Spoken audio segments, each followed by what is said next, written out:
நன்றியால் பாடிடுவோம், நன்றியால் பாடிடுவோம். நல்லவர் இயேசு நல்கிய எல்லா நன்மைகளை நினைந்தே, நல்லவர் இயேசு நல்கிய எல்லா நன்மைகளை நினைந்தே, செங்கடல் தன்னை நடுவாய் பிரித்த எங்கள் தெய்வனின் கரமே, செங்கடல் தன்னை நடுவாய் பிரித்த எங்கள் தெய்வனின் கரமே, தாங்கியது இந்நாள் வரையும் தயவாய் மாதயவாயா, தயவாய் மாதயவாய், தாங்கியது இந்நாள் வரையும் தயவாய் மாதயவாயா, தயவாய் மாதயவாய். இந்த நாளினுடைய வார்த்தைக்கு அடையாளமாக வெளிப்படுத்தின விசேஷம் 2ஆம் அதிகாரம் 11ஆம் வசனத்தை முதல் பகுதியை மாத்திரம் வாசிக்க நான் உங்களோடு கூட. ஆவியானவர் சபைகளுக்கு சொல்லுகிறதை காதுள்ளவன் கேட்க கடவன். போதும். இந்த உலகத்தை உண்டாக்கின கர்த்தரின் ஆவியானவர் தன்னுடைய ஆவியின் பலத்தோடு கூட,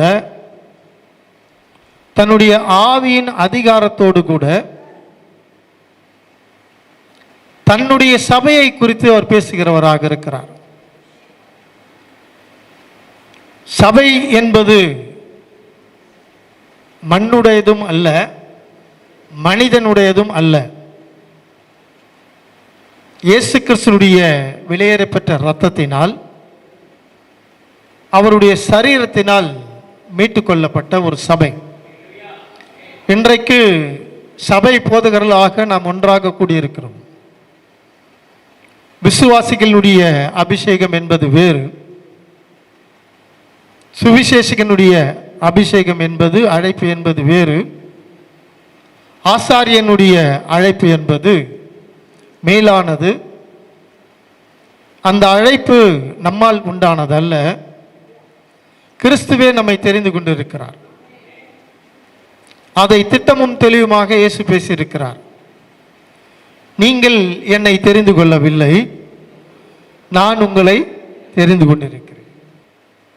ஆனால் கர்த்தர் நீதிமான்கள், அப்போஸ்தலர்கள், தீர்க்கதரிசிகள், ஊழியக்காரர்கள் கூடி ஜெபிக்கும் பொழுது, ஆலோசனை செய்யும் பொழுது, சில இடங்களிலே சபைகளை பார்க்கும் பொழுது சபையை குறித்து ஒரு கவலை, சபையை குறித்து ஒரு துக்கம், சபையை குறித்து ஒரு வேதனை கர்த்தரின் ஆவியானவருக்கு உண்டு.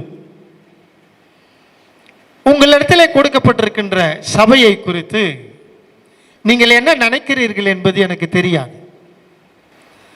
கர்த்தர் பேசுகின்ற வார்த்தைகளை சபை நடத்துகின்ற போதகர்கள் தங்களுடைய காதுகளை விரிவாக திறந்து கேட்க வேண்டும் என்பதுதான் எச்சரிக்கையினுடைய ஒரு வார்த்தை.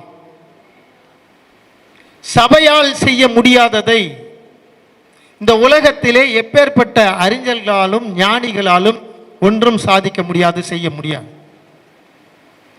சபைக்கு இருக்கின்ற அதிகாரம் பாழாய் கிடக்கின்ற ஒரு குடும்பத்தையே மாற்றிவிடும். சபைக்கு இருக்கின்ற ஒரு அதிகாரம் 100 பேரை கொலை செய்த ஒரு கொலைகாரனை 5 நிமிட பிரசங்கத்தினாலே, கர்த்தரின் வார்த்தைகளினாலே அவனை மனம் திரும்ப செய்யும். காலம் முழுவதும் போதைக்கு அடிமையாகி, சிகரெட்டுக்கு அடிமையாகி, கஞ்சாவுக்கு அடிமையாகி, பிராண்டி விஸ்கி சாராயத்திற்கு அடிமையாகி, மருத்துவர்கள் சொல்லுவார்கள் இனி இவன் பிழைக்க மாட்டான், இன்னும் 2-3 நாட்களிலே செத்து போவான் என்று துக்க செய்தியை சொல்லுவார்கள். இந்த ஊழியத்தை நடத்துகின்ற உங்களுடைய போதகர், நம்முடைய போதகர், அந்த குடிகாரனை, அந்த மரிக்க போகின்ற ஒரு வாலிபன் அல்லது வாலிப பெண்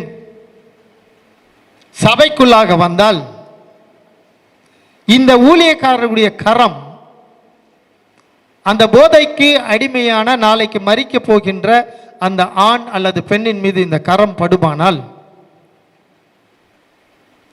குடிவெறியினுடைய ஆவிகள், தற்கொலையினுடைய ஆவிகள், மரணத்தினுடைய ஆவிகள், அடிமைத்தனத்தினுடைய ஆவிகள் இந்த ஐக்கியத்தை நடத்தி கொண்டிருக்கின்ற உங்களுடைய ஊழியக்காரன் மூலமாக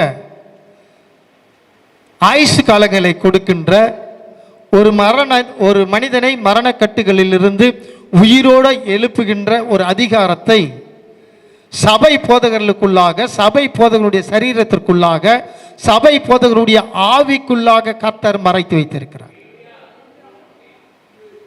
இந்த உன்னதமான பரலோக ராஜ்யத்தினுடைய அதிகாரத்தை அநேக ஆசாரியர்கள், அநேக போதகர்கள் ரசிப்பதும் கிடையாது, உணர்ந்து ஊழியம் செய்வதும் கிடையாது. தலைவலி வந்தால் ஒரு ஆஸ்பிரின் அல்லது ஒரு குரோசின் ஒரு மாத்திரை போட்டால் ஒரு 2 மணி நேரத்திற்கு அந்த தலைவலி நிற்கும், அவ்வளவுதான். 2 மணி நேரத்திற்கு பிற்பாடு மீண்டுமாக அந்த தலைவலி அவனுக்குள்ளாக வந்துவிடும். இது ஒரு ஞானத்தினுடைய, விஞ்ஞானியினுடைய கண்டுபிடிப்பு. ஆனால் ஊழியக்காரர்களாகிய நம்முடைய கரங்களுக்குள்ளாக, இந்த மண் என்று சொல்லப்பட்ட இந்த சரீரத்திற்குள்ளாக தீராத தலைவலி, தீராத வயிற்று வலி,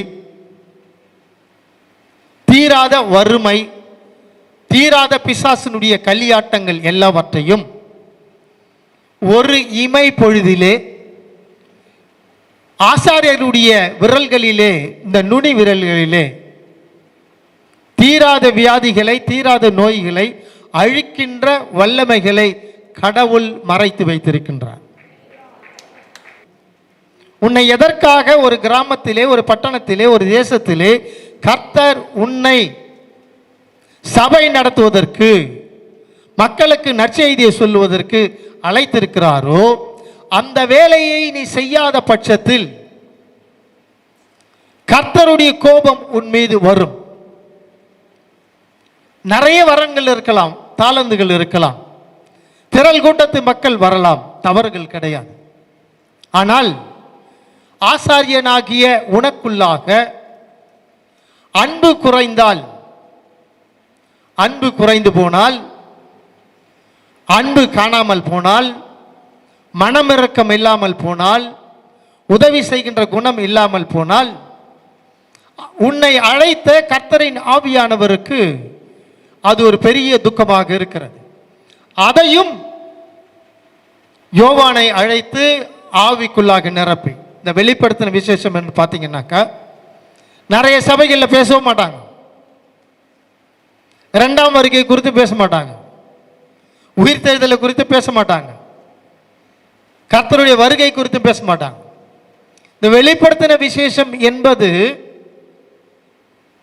யோவானாகிய ஒரு பரிசுத்தவானை கர்த்தர் தம்முடைய ஆவிக்குள்ளாக நிரப்பி சபைக்குள்ளாக இருக்கின்ற, தேசங்களுக்குள்ளாக இருக்கின்ற, தீர்க்கதரிசிகளுக்குள்ளாக இருக்கின்ற, கள்ள தீர்க்கதரிசிக்குள்ளாக இருக்கின்ற அவலங்களை எல்லாம், அசிங்கங்களை எல்லாம் பரிசுத்தவானாகிய இந்த யோவானுக்குள்ளாக கர்த்தர் ஆவிக்குரிய கண்களை திறந்து, I could see you, you can see me. என்னால் உங்களை பார்க்க முடியும், உங்களால் என்னை பார்க்க முடியும். பார்க்கக்கூடியவைகள், பார்க்கக்கூடாதவைகள், விசிபிள், இன்விசிபிள். ஆவியானவரை நம்மால் பார்க்க முடியும்,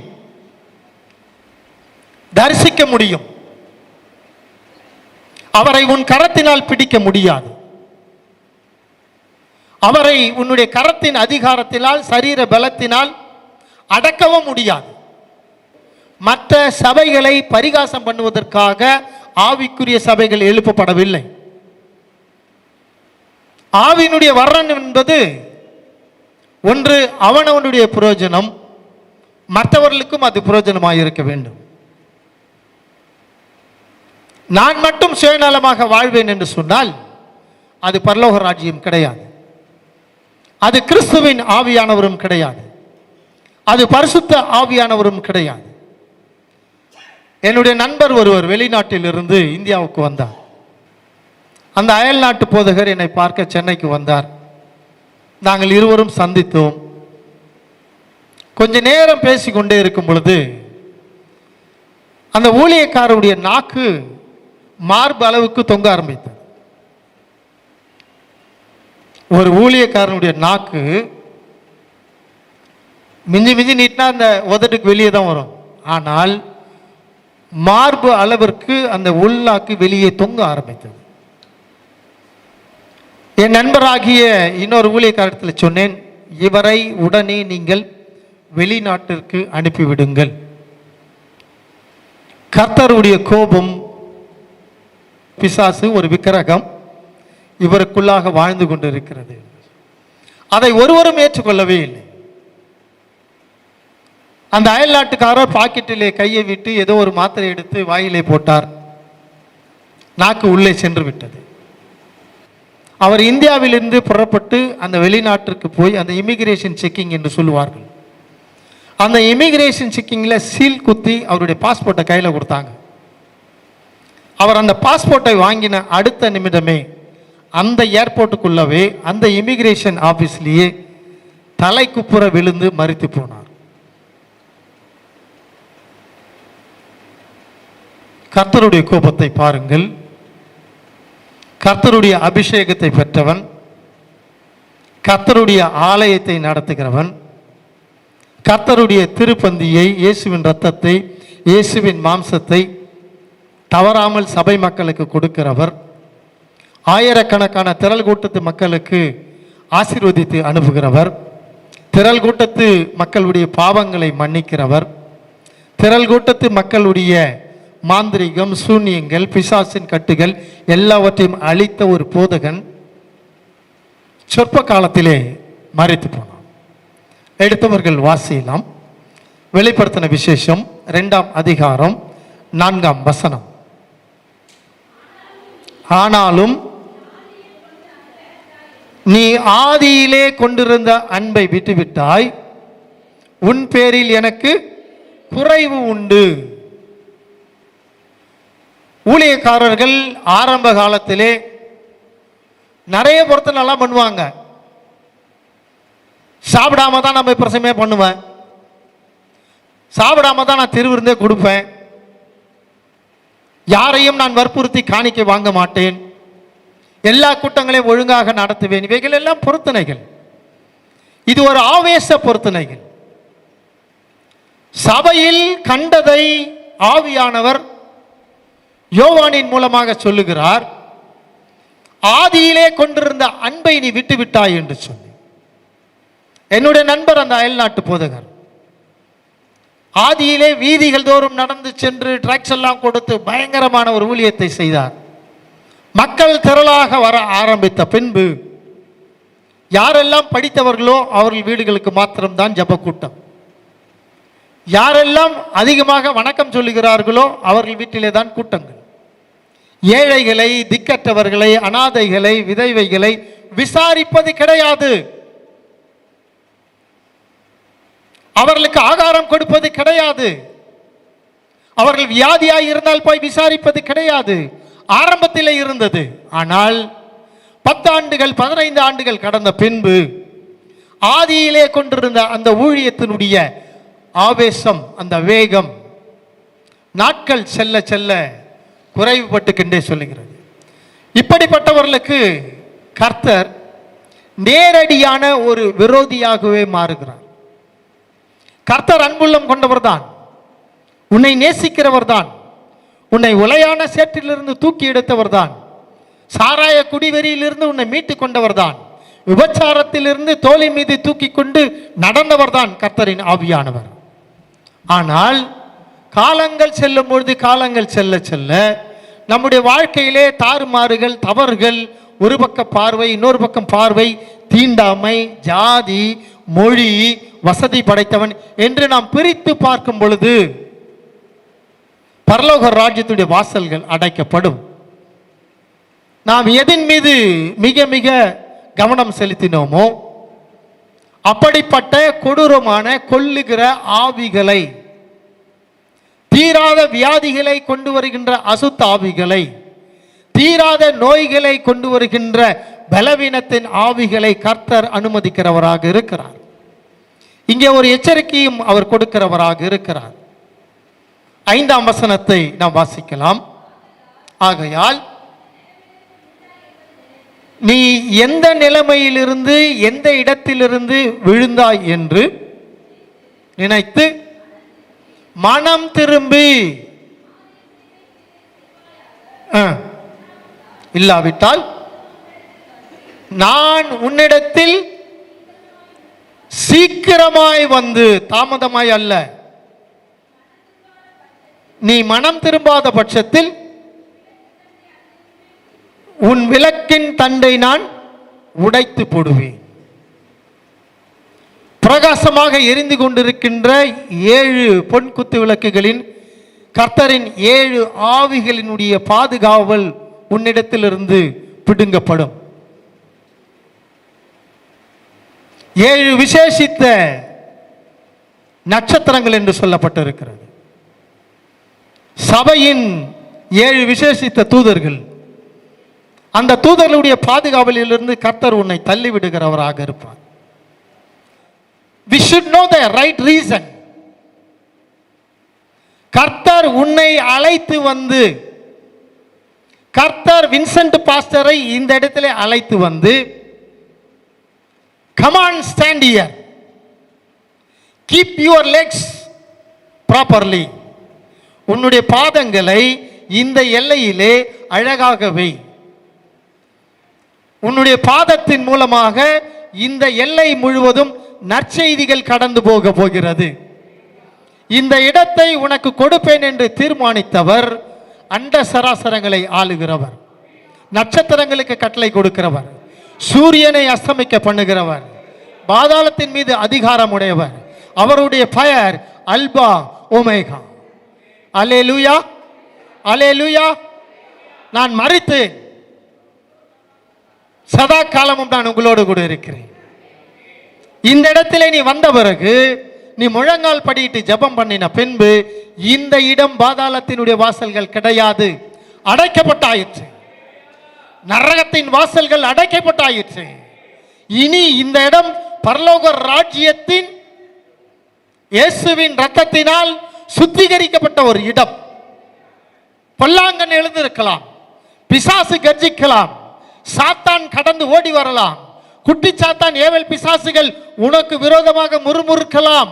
ஆனால் கர்த்தருடைய சமூகத்திற்குள்ளாக நீ நிற்கும் பொழுது, அவருடைய பிரசன்னம் உன்னை சுற்றி இருக்கும் பொழுது, பரிசுத்த ஆவியாருடைய அக்கினி உன்னை சூழ்ந்திருக்கும் போது, இந்த எதிரிகள் அசுத்த ஆவிகள் எல்லாம் சாம்பலாக எரிந்து நாசமாய் போய்விடும்.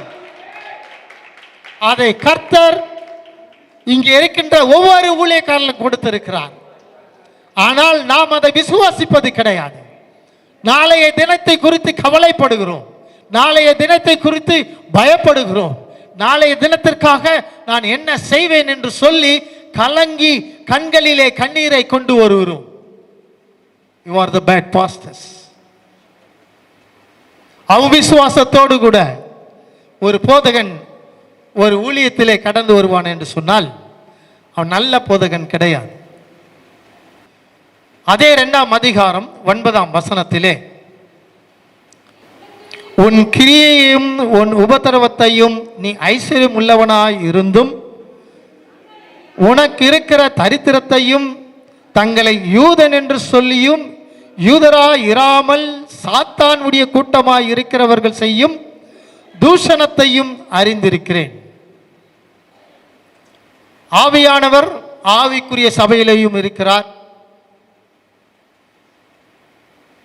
ஆவி இல்லாத சபைகளிலேயும் இருக்கிறார். 2 சபையும் கர்த்தருடைய சபை தான். இதில் ஆவிக்குரிய சபை அது விசுவாசத்தை பொறுத்து.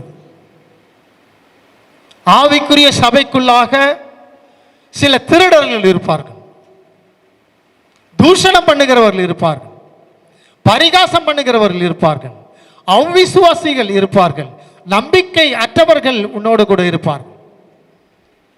நாம் அதை கண்டும் அதை காணாமல் இருந்தால் நல்ல திராட்சை ரசம், கெட்ட திராட்சை ரசம். கெட்ட திராட்சை ரசம் நல்ல திராட்சை ரசத்தை என்ன பண்ணும்? கெடுத்துரும்.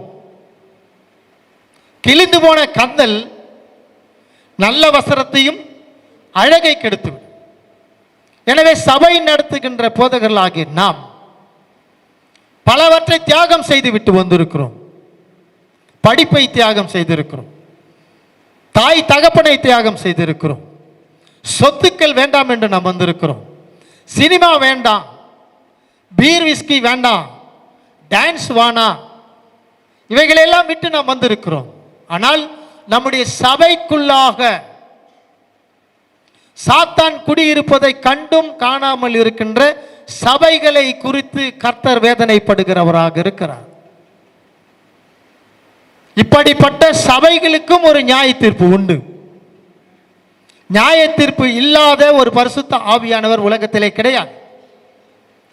உன்னை எச்சரிக்காத ஒரு கர்த்தரின் ஆவியானவர் உனக்கு ஒரு நல்ல அபிஷேகத்தை கொடுக்க மாட்டார்.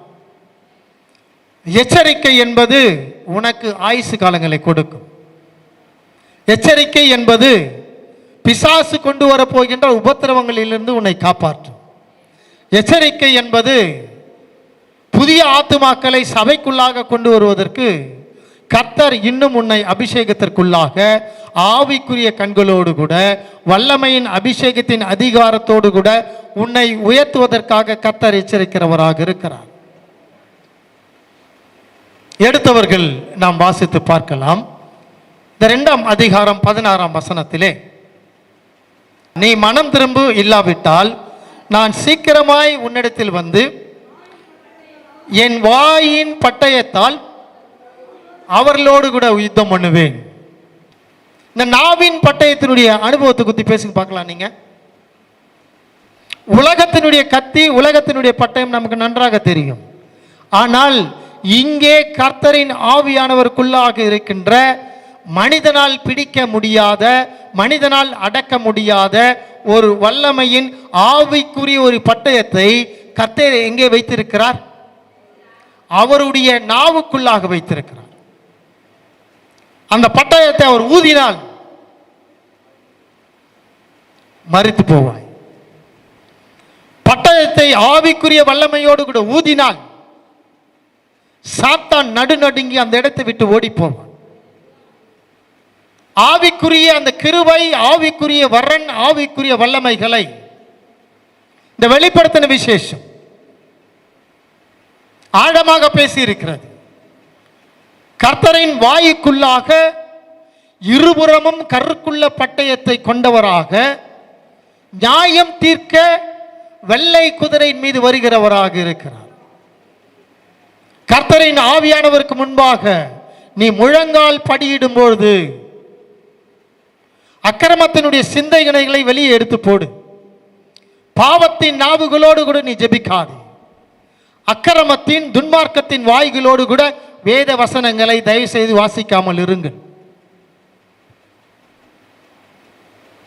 இன்றைக்கு நான் எடுக்கின்ற இந்த உபவாச ஜபம் என் எதிர் வீட்டிலே இருக்கின்ற முழு குடும்பத்தையும் சாகடிக்க வேண்டும்.